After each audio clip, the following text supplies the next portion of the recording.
यदि वास्तविक संत का मिलन हो जाए तो निश्चित उद्धार हो जाए। हम देखते हैं कि संत मिलन भी हो गया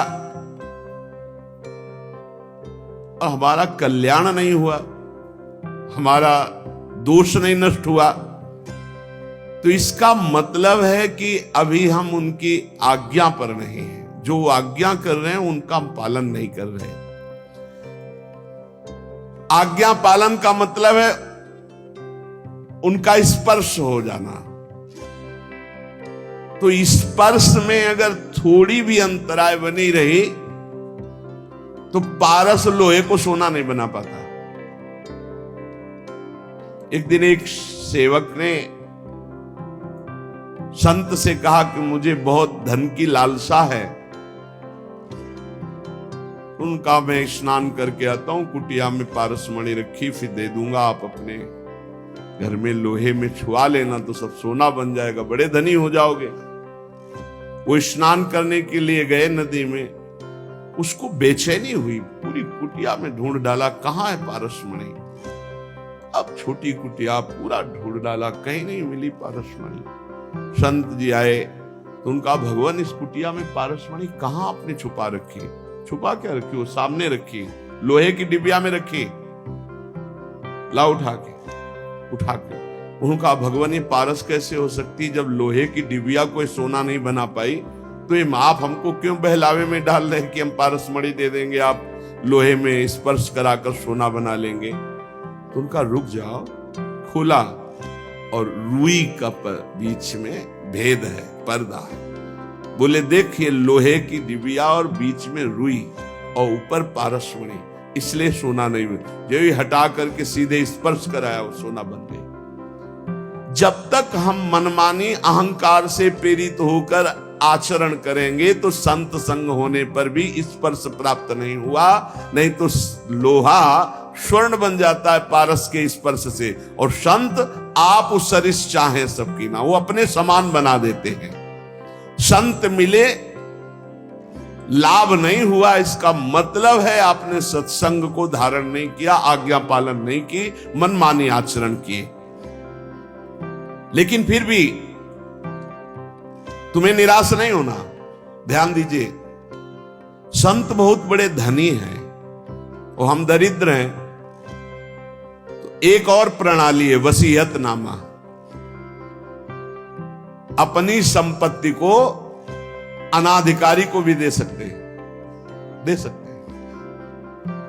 तभी कहा है कि संतन के संग लाग तेरी अच्छी बनेगी।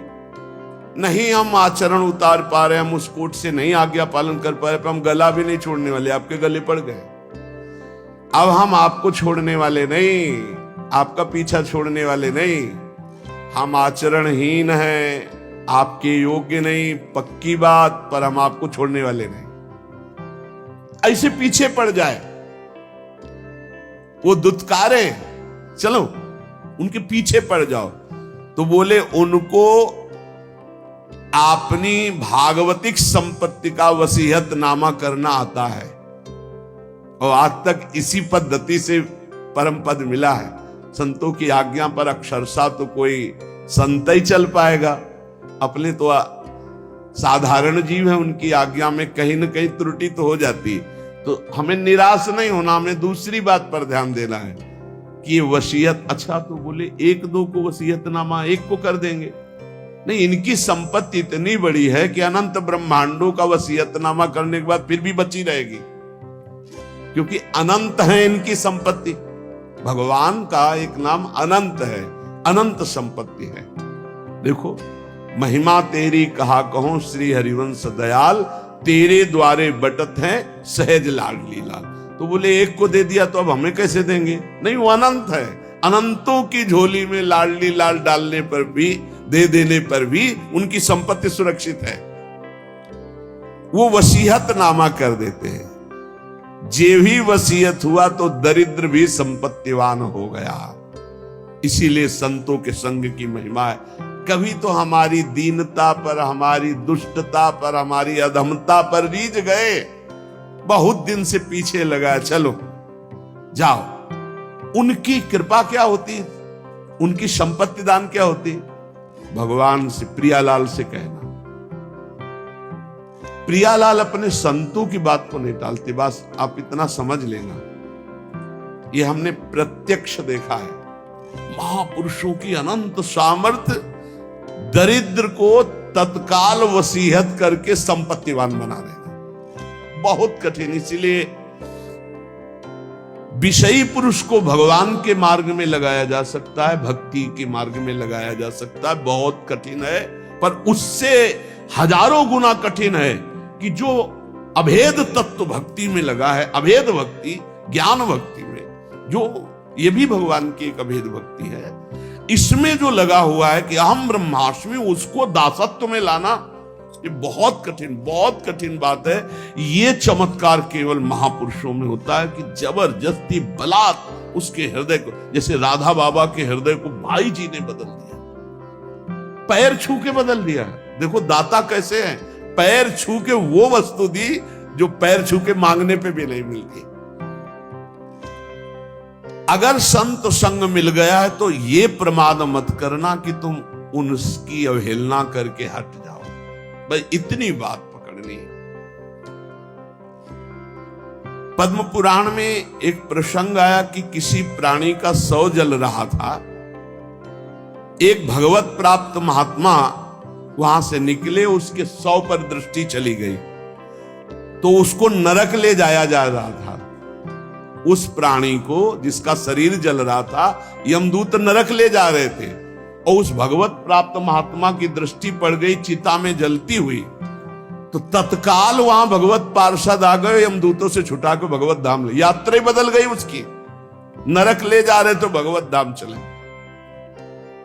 मृत व्यक्ति की जली हुई चिता पे दृष्टि पड़ने मात्र से जब वो भगवत प्राप्ति के योग्य हो गया, तो जिंदा में उनकी दृष्टि पड़े, उपदेश हो, नाम कीर्तन सुने, उनकी आज्ञा पे रहे, तो उसको भगवत प्राप्ति नहीं हो जाएगी, इसमें क्या संशय है?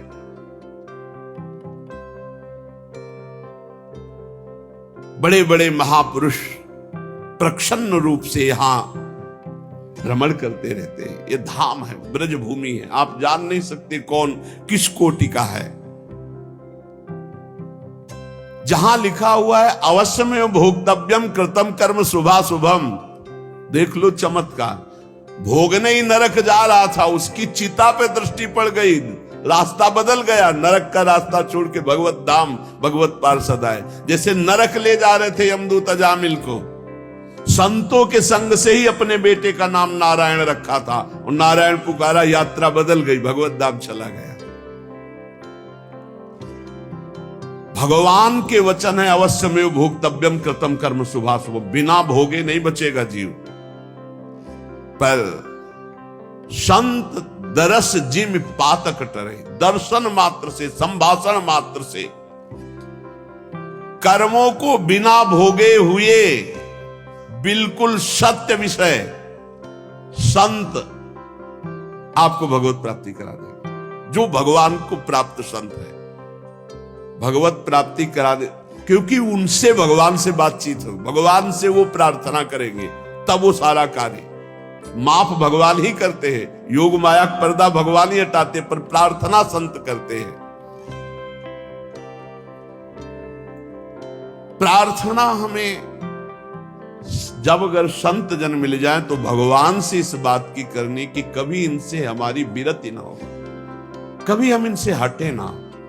ये हमारे साथ अगर प्रतिकूल व्यवहार भी करे, कटु वचन भी बोले, तिरस्कार करे, हमें हटाए तो भी नाम न दे, तो अंतिम तक बल जाएगी, पक्का बल जाएगी। जिस दिन वो करुणा में होंगे और उनकी दृष्टि पड़ेगी कि इसको हजारों बार दुत्कारा गया नहीं, इसका मतलब अब मुझे इसका ठेका लेना ही पड़ेगा, बस हो गया, उसी दिन हो गया। क्योंकि संतों का हृदय बहुत कोमल होता है, वो ऊपर से कठोरता का अभिनय मात्र करते हैं। संत हृदय नवनीत समाना, पर नवनीत में भी दोष कि निज परिताप द्रव्य नवनीता, तो इसलिए कहा कविन पर कहा ही न जाना। बोले संत का हृदय मक्खन जैसा होता है, बोले पर उस मक्खन दोष युक्त है, उसमें जब स्वयं ताप लगता है तब पिघलता है, और पर दुख द्रवै सो संत पुनीता, इसलिए कहा कविन पर काहे न जाना। तो जिस दिन वो तुम्हारे ऊपर दृष्टि पड़ी और देखा कि इसको 10 बार दुत्कारा पर ये गया नहीं, तो नीच से नीच व्यक्ति को भी परम पद प्रदान करने में समर्थ भगवान के प्रेमी जन। उपासक को चाहिए कि संत के शक्ति प्रयोग का इंतजार करें। संत के अंदर एक भागवतिक शक्ति होती है जो आपका परिवर्तन करती है। जैसे अपने सब लोग हैं, आप कौन सा ग्रंथ पढ़कर वैराग्य धारण किए हो? आप देखो, आपने कब सत असत का चिंतन किया है? सत असत का कब चिंतन किया? और उस सत असत के चिंतन से आपको तीव्र वैराग्य हुआ और आप संसार त्याग करके महान युद्ध करके फिर आप कुछ नहीं, ऐसे गोद में बैठे हो, ऐसे आ गए।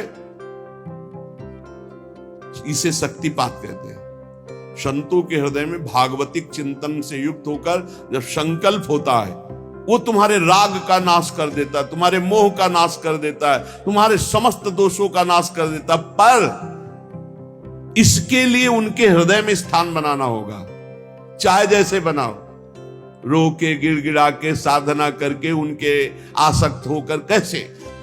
देहूती जी से कहते हैं कि जो आसक्ति संसार में बंधन का कारण वही संत महापुरुषों से हो जाती है तो मोक्ष का खुला हुआ द्वार बन जाती है। और ये पक्का जो भगवान की प्राप्ति करना चाहते हैं वो संत की आराधना में जरूर होंगे, और जो संत आराधक होंगे निश्चित भगवत प्राप्त होंगे। किसी के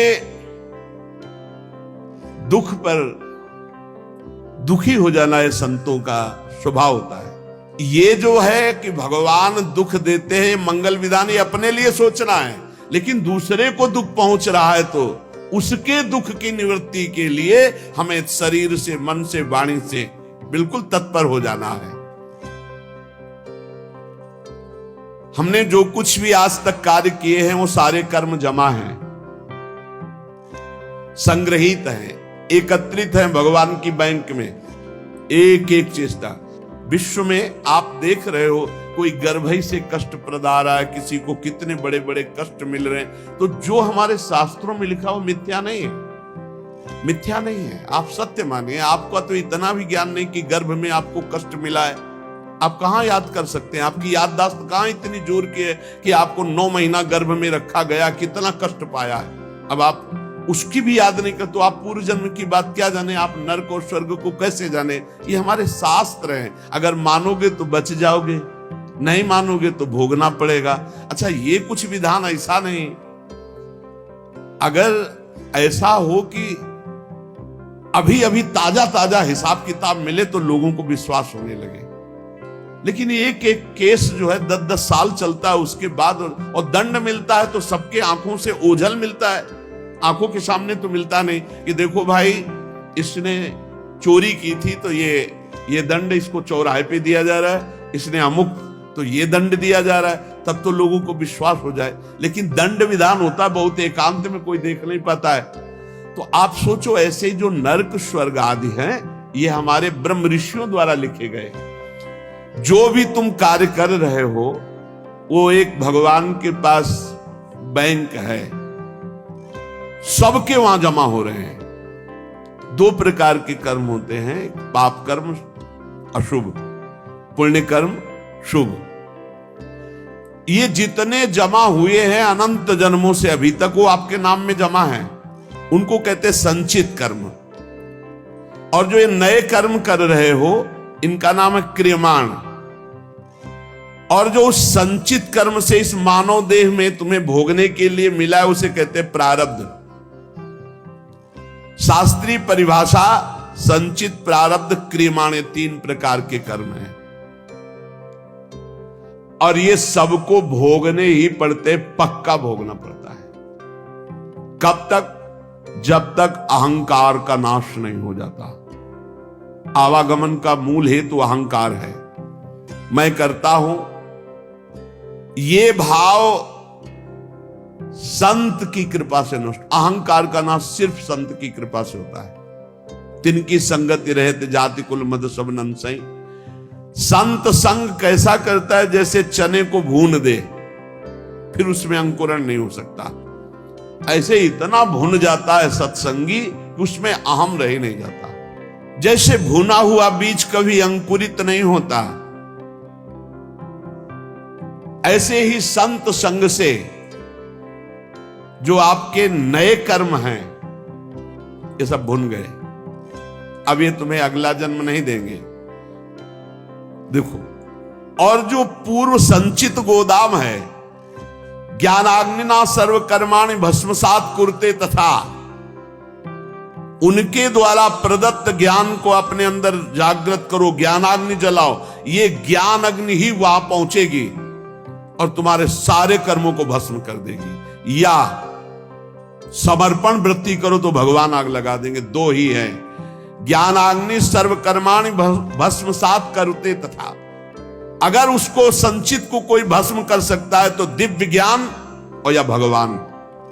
ज्ञान गुरु से प्राप्त होता है और समर्पण आश्रय भी गुरुदेव से प्राप्त होता है, दोनों संतों से प्राप्त होते हैं। दो प्रकार से भस्म हो सकता है संचित कर्म, या तो भगवान भस्म कर दे, अहम त्वाम सर्वपापेभ्यो मोक्षयिष्यामि मा शुचा तेषाम् अहम समुद्धरता मृत्यु संसार सागरात, और या फिर गुरु से इतना ज्ञान प्रकट हो जाए, ज्ञानाग्नि सर्व कर्माणि भस्मसात कुरुते, तथा वो ज्ञानाग्नि के द्वारा संचित कर्म।